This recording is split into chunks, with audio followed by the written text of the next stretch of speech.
warahmatullahi wabarakatuh. Halo sahabat Mankopar, kembali lagi di podcast Mankota Pariaman, mengukir jejak, menyuarakan kebaikan. Kali ini dengan wajah baru tentunya, karena pertama kali aku di podcast Mankota Pariaman ini. Dan kenalin, aku Iflah Liidaini. Bulan suci Ramadan merupakan bulan suci yang sangat dinantikan oleh setiap umat Islam. Dan untuk menyambut bulan Ramadan, kita harus mempersiapkan dengan sebaik mungkin. Selanjutnya akan kita kupas fikih puasa bersama Ustadz Istajib Jazuli SPDI MA. Assalamualaikum Ustadz. Waalaikumsalam Iflah. Gimana kabarnya Ustadz? Alhamdulillah sehat Iflah. Alhamdulillah baik ya Ustadz ya. Alhamdulillah. Oke baik Ustadz, bulan puasa tinggal beberapa hari lagi ya Ustadz Iya. ya. Nah sebenarnya puasa itu apa sih Ustadz? Apakah hanya menahan makan dan minum saja apa gimana Ustadz? Nah, bagus sekali Iflah. Jadi puasa itu sebenarnya tidak hanya menahan dari haus dan dahaga, lapar, tidak hanya itu ya. Jadi menahan itu segala apa yang membatalkan puasa dan juga termasuk semua yang merusak puasa seperti menggunjing, itu tidak membatalkan puasa ya kan, berkata dusta itu tidak membatalkan puasa tapi dapat menyebabkan rusaknya pahala puasa.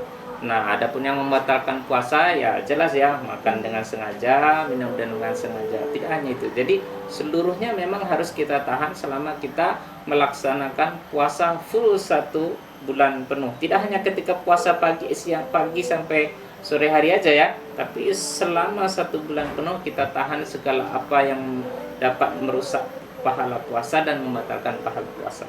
Oke baik Ustadz, sekarang yang telah pahamnya apa itu puasa, ternyata bukan hanya menahan makan dan minum saja, tapi Iya. sepertinya mengunjing itu Betul.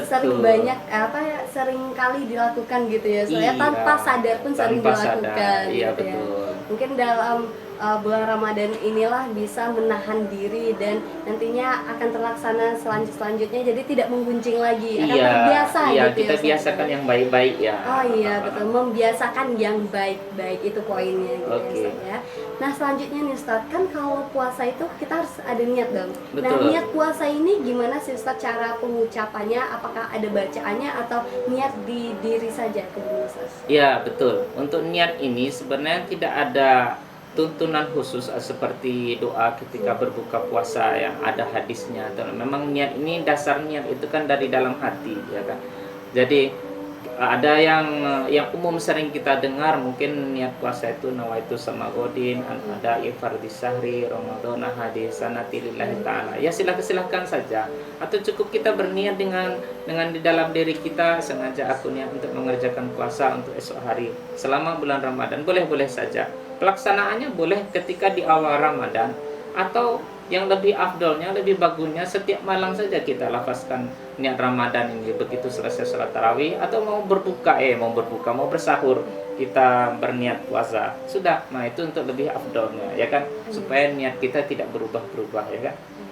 Okay. Tapi ada nggak Ustadz, Iflah pernah dengar kalau niat puasa itu sekali aja, sekali di awal Ramadan, itu boleh nggak Ustadz? Iya boleh aja, nggak apa-apa juga. Artinya sengaja aku niat puasa selama bulan Ramadan, ya kan. Apakah nanti ketika itu kita terhalang karena sakit dan lain sebagainya, yang penting kita sudah berniat dulu di dalam diri kita. Kalau di dalam agama kita, kalau kita sudah di dalam Islam, kalau kita sudah berniat, setidaknya kita sudah dicatat untuk mengerjakan ibadah ya kan. Iya, Nah, kalau kita kerjakan lagi, bertambah pahala kita lagi. Nah kan untuk mendapatkan ibaratnya pahala maksimal ya, maka kita lakukan semaksimal mungkin juga. Oke Ustadz, kita beranjak ke tentang imsak dan buka puasa nih Ustadz. Nah puasa ini sebenarnya dari kapan sampai kapan Ustadz? Dan ada nggak bacaan khusus untuk kita buka puasa atau doa gitu? Iya baik, itu jelas sekali ya. Sebenarnya melaksanakan ibadah puasa ini tidak full 1 bulan itu tanpa berbuka-buka ya kan.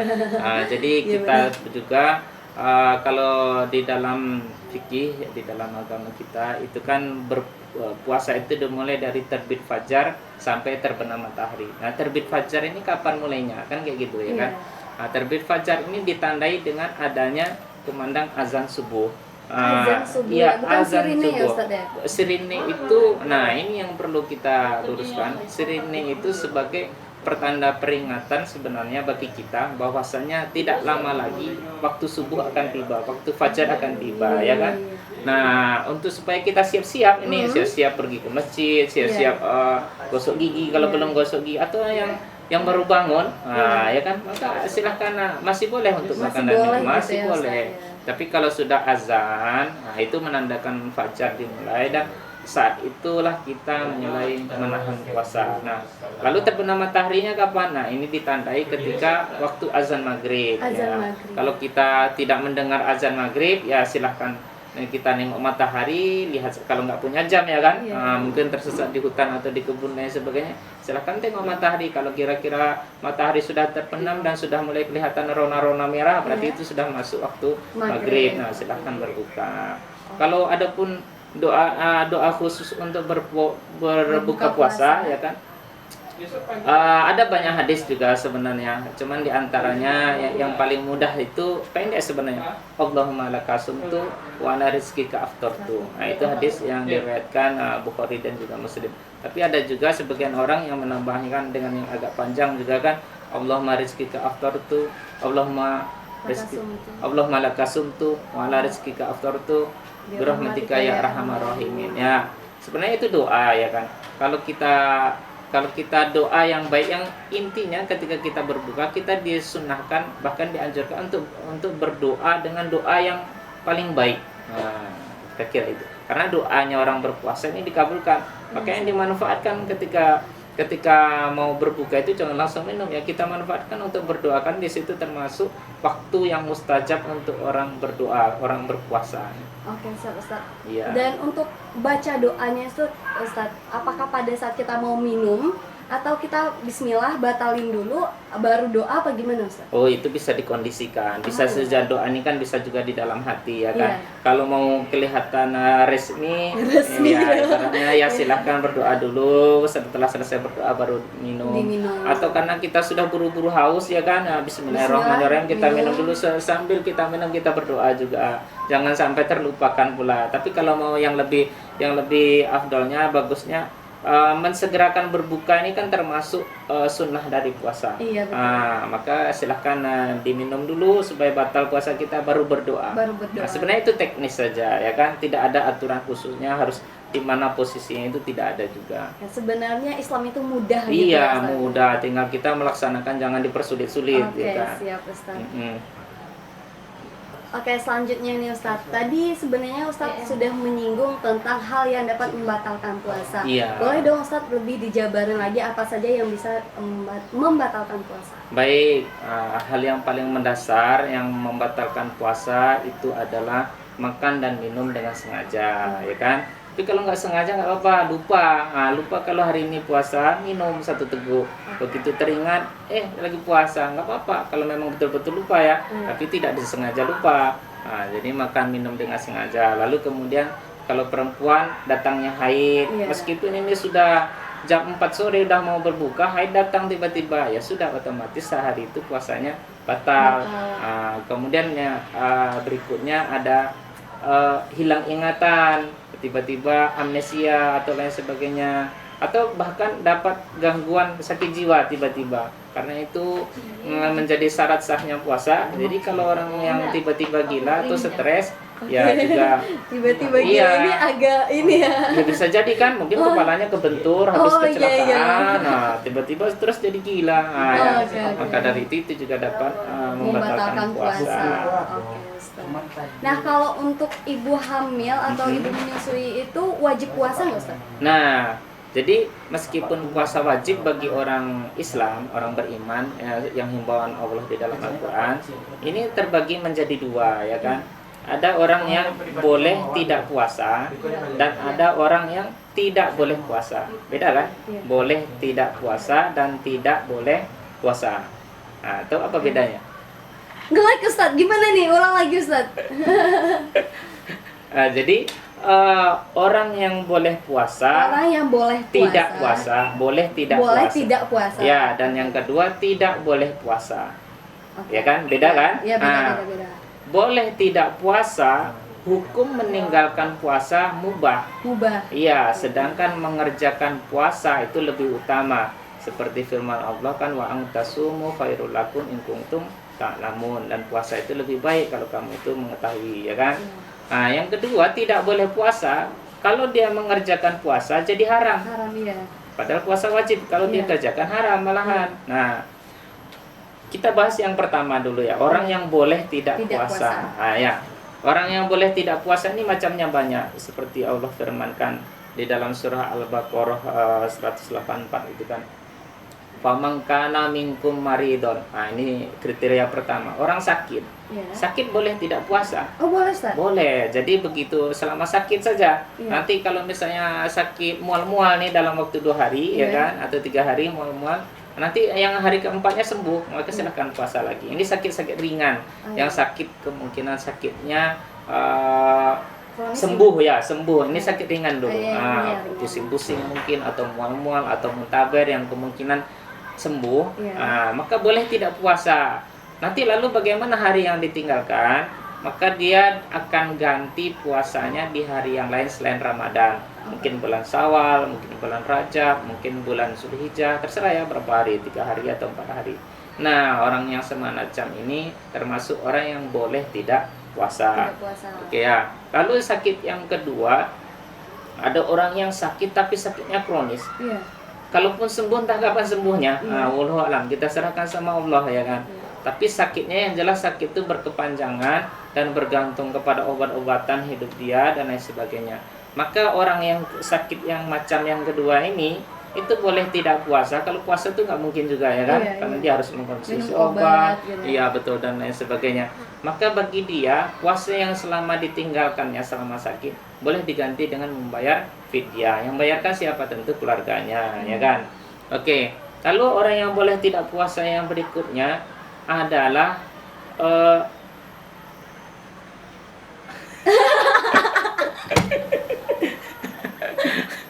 Oke, Lalang sudah jangan nanti dikat ya. Lalu orang yang berikutnya, orang yang boleh tidak puasa berikutnya, yaitu orang yang sedang berpergian. Ya, berpergian jauh tentunya ya. Apakah berpergiannya keluar kota, yang penting berpergiannya ini memakan waktu yang cukup lama, bahkan dapat mengganggu perjalanan kalau seandainya dia tetap berpuasa. Maka orang yang semacam ini boleh tidak puasa. Tapi kalau dia mau puasa juga, nggak apa-apa. Karena tadi hukum meninggalkan puasa itu cuma mubah. Tapi kalau dia mampu puasa meskipun jalannya jauh, bahkan ke Jakarta pun, kalau dia mampu berpuasa berarti bagus dong ya kan. Nggak punya hutang puasa dia bulan berikutnya ya kan. Oke. Lalu yang berikutnya, orang yang boleh tidak puasa adalah orang tua. Ya kan? Orang tua yang sudah renta, orang tua yang sudah renta karena dia tidak mampu lagi, jangankan untuk berpuasa, mungkin untuk makan saja udah nggak enak ya kan. Maka harus bagaimana pula untuk puasa. Nah, orang yang tua renta ini boleh tidak puasa. Lalu ketentuannya bagaimana kalau dia tidak puasa? Dia juga harus membayar fidyah sebagaimana pengganti puasa. Ini ada hadisnya dari Ibnu Umar. Kata Ibnu Umar, "Rukhsalis sahil kabir ayuftara." Jadi diberikan keringan bagi orang yang sudah tua renta untuk berbuka, wa yut'imu kulla yaumin miskinan, dan sebagai penggantinya dia harus memberikan makan atau memberikan fidyah setiap hari kepada orang miskin. Nah, itu hadis dari Ibnu Umar. Tuh. Nah, orang yang boleh tidak puasa yang berikutnya, masih orang yang boleh tidak puasa nih ya, yaitu ibu hamil dan juga ibu menyusui. Nah, ibu hamil dan menyusui ini kalau dia mampu berpuasa tidak membahayakan bagi janinnya, bagi dirinya, ya silahkan puasa, kan bagus dong. Apalagi ibu yang sedang menyusui, dia mampu juga berpuasa, tidak mengurangi ASI yang dia miliki ya kan. Maka dia tetap mau berpuasa, ya bagus dong kalau memang bisa berpuasa. Nah, itu tadi ya. Lalu yang berikutnya, golongan yang kedua, orang yang tidak boleh berpuasa. Artinya kalau berpuasa haram hukumnya. Nah, siapa ini? Ini khusus bagi golongan wanita saja. Tidak ada laki-laki, ya kan? Yang pertama adalah wanita yang habis melahirkan atau dalam keadaan nifas. Nah, itu kalau dia harus mengerjakan puasa juga. Tuh. Oke, ya, jadi yang berikutnya orang yang boleh tidak puasa berikutnya adalah ibu hamil dan menyusui. Nah, untuk ibu hamil dan menyusui ini kalau dia mampu sekiranya untuk berpuasa, tidak membahayakan dirinya, tidak mengurangi asinya, ya silakan berpuasa, berarti bagus dong. Iya. Ibu hamil juga kayak gitu, sedang hamil dia tapi dia tetap mampu juga berpuasa, nggak apa-apa, berarti puasa itu lebih bagus, dia nggak punya hutang puasa dong. Iya. Pahala puasa dapat juga, ya kan. Lalu bagaimana kalau mereka tidak berpuasa? Nah, ini terbagi tiga ini menurut ulama ini. Menurut Ibnu Umar dan Ibnu Abbas, ibu hamil dan menyusui ini tidak cukup mengkodok puasa saja. Berapa puasa yang ditinggalkan ya selama bulan Ramadan nanti diganti di hari yang lain. Lalu kalau yang kedua menurut Imam Abu Hanifah ini nggak perlu kodok. Nah, cukup diganti dengan fidyah saja. Nanti berapa hari ditinggalkan gantikan dengan fidyahnya. Nah, yang ketiga menurut Imam Syafi'i ini keduanya dipakai. Ibu hamil dan menyusui wajib kodoya juga, wajib bayar fidyah juga. Lalu mana yang dipilih? Nah, dalam hal ini silahkan dipilih mana yang sesuai kemampuan bagi ibu hamil dan menyusui tadi. Saya berapa hari ini tidak puasa karena hamil, maka saya cukup kodo saja, ya silahkan. Saya nggak mampu kalau kodo fidyah saja, ya silahkan. Oh, saya mampu keduanya, ya silahkan. Nah, ya kan? Kemudian yang kedua tadi, golongan yang kedua, orang yang tidak boleh berpuasa. Nah, ya, kalau orang yang tidak boleh berpuasa, berarti hukum berpuasa adalah haram. Nah, kalau dia mengerjakan puasa juga berdosa. Justru malah berdosa, walaupun puasa itu hukumnya wajib. Nah, siapa ini? Ini hanya dari golongan wanita saja. Yang pertama itu wanita yang sedang haid. Nah, orang yang wanita sedang haid tidak boleh puasa, tidak boleh sholat, baca Quran juga dibatasi. Pokoknya apalagi puasa. Jadi wanita yang sedang haid ini tidak boleh berpuasa. Bagaimana hari yang ditinggalkan? Nah, untuk wanita yang haid harus diganti di hari yang lain, dikodo, ya kan. Kemudian yang kedua, wanita habis melahirkan atau yang disebut dengan nifas. Nah, wanita yang habis nifas juga sama seperti wanita yang sedang haid tadi. Berapa lama yang ditinggalkan, maka dia menggantinya di hari yang lain. Oke, siap Ustadz. Berarti bagi ibu-ibu hamil atau menyusui boleh tidak puasa, bisa diganti dengan kodo ataupun fidyah atau kedua-duanya gitu ya Ustadz ya. Oke, Iflah sekarang udah paham nih Ustadz ya. Nah, selanjutnya Ustadz, Iflah akan membacakan pertanyaan-pertanyaan dari siswa dan siswi Mankota Pariaman. Iya, boleh. Apa itu? Oke Ustadz, ini ada beberapa pertanyaannya nih Ustadz. Salah satunya, Ustadz, apakah seorang yang sedang berpuasa boleh melakukan aktivitas olahraga? Iya, pertanyaan yang bagus sekali ya. Pada dasarnya sebenarnya tidak ada aktivitas lain yang selain aktivitas itu diharamkan oleh agama ya. Kalau dia yang tidak bertentangan dengan syariat, apapun aktivitasnya boleh itu orang puasa kerjakan. Mancing juga boleh, olahraga apalagi apa itu menjaga kesehatan, kebugaran, ya kan, tetap diperbolehkan, tidak masalah. Yang penting setelah olahraga jangan minum air. Air kelapa. Itu yang penting ya. Ya, tidak ada larangan, cuman perlu dibatasi, ya kan. Kalau kita full tentu mungkin akan menguras energi kita yang menyebabkan nanti puasanya nggak sanggup lagi atau nggak tahan lagi. Yang ringan-ringan saja, misalnya jalan, jogging, tidak ada larangan. Yang penting ketika berolahraga itu dijaga juga syariatnya, jangan buka aurat atau malah olahraganya di tempat nge-gym itu ya, yang biasanya di sana banyak campur laki-laki dengan perempuan. Nah, itu malah jadi merusak pahala puasa. Bukannya kesehatan, yang kesehatan mungkin didapat, tetapi pahala puasa kita jadi rusak. Jadi sia-sia saja puasa kita kan. Banyak orang yang tidak puasa, yang mengerjakan puasa tapi tidak mengerti ilmunya, yang menyebabkan puasanya menjadi sia-sia. Oke Ustaz, kalau untuk olahraga renang gimana Ustaz? Boleh nggak Ustaz? Ya, olahraga apa saja tidak ada larangan, termasuk berenang juga. Yang penting ketika berenang jangan sambil minum air. Jangan seperti pepatah menyelam sambil minum air. Iya, apapun olahraganya tidak ada larangan, maupun berenang, mau sepak bola, mau badminton, silakan saja. Cuman kan kita perlu menjaga, ya kan, kita kurangi seminimal mungkin yang dapat membatalkan puasa. Kita memang sudah kita niatkan kita olahraga renang dan tidak minum, tapi kan kita tidak tahu, mana tahu ketika kita sedang berenang tiba-tiba dalam keadaan tertentu kita tersedak, terminum, bukan minum ya, tapi terminum ya kan. Nah, alangkah lebih baiknya ini dikurangi. Bukan sebenarnya tidak dilarang ya kan, tapi dikurangi. Kalaupun berenang mungkin yang ringan-ringannya saja ya kan. Oke, siap Ustaz. Nah, pertanyaan selanjutnya Ustaz. Iya. Ustaz, bagaimana cara mengqada atau mengganti puasa yang tertinggal Ustaz? Puasa Ramadan sebelumnya. Iya. Oke. Untuk puasa Ramadan sebelumnya yang masih belum dibayar, hingga tiba puasa Ramadan yang akan datang lagi, berarti secara hukum sebenarnya tidak ada pelipat gandaan. Misalnya kalau dulu misalnya hutang puasa 2 kan udah sampai Ramadan sekarang menjadi 4, seperti hutang riba ya kan. Tidak ada sebenarnya. Tidak ada Ustaz. Tidak ada. Jadi sebenarnya kalau kita punya hutang puasa Ramadan sebelumnya 2 hari, kemudian sudah datang puasa Ramadan sekarang kita masih punya hutang 2 hari pula lagi, berarti nanti kita punya hutang puasa Ramadan sebanyak 4 hari. Ramadan sebelumnya 2 hari, Ramadan sekarang 2 hari. Tapi kan kita malu sama Allah. Sudah dikasih kita umur panjang, sudah dikasih kita kesehatan, kesempatan. Kita punya hutang yang Ramadan tahun lalu sampai datang Ramadan sekarang belum juga kita dibayar. Kita sama manusia saja kalau punya hutang kadang sungkan ya. Kalau ketemu rasa-rasa gimana gitu kan. Apalagi ini sama Allah sudah ketemu Ramadan berikutnya, masa kita nggak punya perasaan? Kira-kira seperti itu. Oke, siap Ustaz.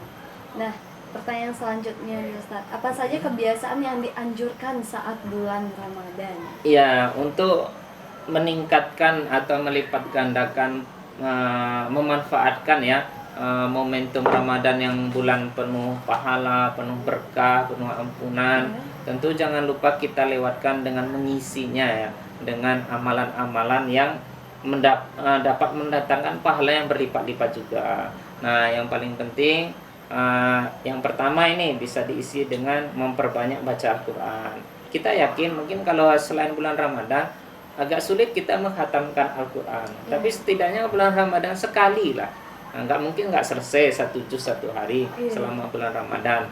Nah, kita niatkan dalam diri kita itu yang pertama, karena pahala membaca Al-Quran ketika bulan puasa dengan di luar bulan puasa tentu berlipat-lipat. Nah, ini jangan sampai kalau tidak kita kerjakan, diri kita yang rugi, orang lain nggak ada pengaruhnya, kita sendiri yang rugi. Iya betul. Yang kedua, bisa kita tingkatkan amalan-amalan ibadah sunat, tidak hanya sholat tarawih dan sholat witir saja, kita tambah juga sholat duhanya. Kalau sholat duha sudah rutin, bulan puasa dilipat gandakan jumlah rakaatnya. Biasanya kita sholat duha cuma 2 rakaat, bulan puasa tambah jadi 4 rakaat, kalau perlu jadi 8 rakaat. Nah, begitu juga untuk sholat lainnya, sholat malamnya, sholat tahajudnya, sholat taubatnya kalau perlu. Kalau kita ada hajat, sholat hajat, masih banyak sholat-sholat sunnah yang lainnya. Kemudian yang ketiga, yang kita bisa mengisi dengan memperbanyak sedekah, sedekah subuh, sedekah maghrib, sedekah ketika tarawih. Bahkan kita berbagi makanan kepada saudara sesama muslim untuk berbuka. Nah, itu kan berbagi takjil. Iya, berbagi takjil istilahnya ya. Nah, jadi kita isi dengan yang baik-baik. Tapi kalau kita isi dengan hal-hal yang tidak baik, itu sungguh rugi kita. Sudah Allah kasih kesempatan kita bertemu dengan bulan Ramadan, tapi kita tidak manfaatkan bulan Ramadan itu untuk mengisinya dengan hal-hal yang baik. Oke, terima kasih Ustadz atas penjelasannya. Mungkin itu pertanyaan terakhir dari siswa-siswi MAN. Sebenarnya masih ada, tapi kita ambil beberapa aja gitu ya Ustadz ya. Oke, baik, terima kasih banyak Ustadz atas kesempatan dan penjelasannya mengenai fikih puasa pada hari ini. Dan sebelum kita tutup, sahabat Menkopar, kita minta kepada Ustadz dulu memberikan kesimpulan singkat saja tentang fikih puasa yang telah kita bahas. Baik, Iflah dan teman-teman hadirin semuanya, untuk kesimpulan materi kita pada hari ini, yang perlu kita ketahui bahwasanya hukum berpuasa itu adalah wajib. Tidak ada pengecualian, asal dia sudah balik, kemudian berakal sehat. Nah, hukum kepada dia sudah masuk wajib berpuasa. Nah, dikecualikan kepada 2 golongan tadi, orang yang boleh tidak puasa dan orang yang tidak boleh puasa. Orang yang boleh tidak puasa tadi ya seperti orang yang sakit, orang sedang dalam perjalanan, orang yang sudah tua renta, dan ibu hamil dan menyusui. Sedangkan orang yang tidak boleh puasa adalah wanita haid dan wanita yang habis melahirkan atau nifas. Dan mari kita isi ibadah Ramadan ini dengan memanfaatkan amalan-amalan yang baik, yang utama yang dapat melipat gandakan pahala-pahala selain puasa. Tidak hanya puasa saja, tapi bisa mendongkrak, menambah amal-amal kita, syukur-syukur nanti menjadi tabungan kita, seperti membaca Al-Quran, bersedekah, sholat sunat, sholat tahajud, dan lain sebagainya. Mungkin itu inti kesimpulan kita, materi kita pada hari ini. Oke, baik, terima kasih Ustadz. Iya. Nah, sahabat Mankopar, dapat kita simpulkan juga nih, Ramadan itu bukan hanya tentang menahan lapar dan juga dahaga ya Ustadz ya, tetapi juga menjadi momen untuk meningkatkan ketakwaan dan memperbaiki diri. Oke, kembali lagi kami ucapkan terima kasih Ustadz atas kesempatannya, dan terima kasih kepada sahabat Mankopar yang telah menonton atau menyaksikan podcast ini. Terima kasih, saya Ifah Lidaini. Assalamualaikum warahmatullahi wabarakatuh.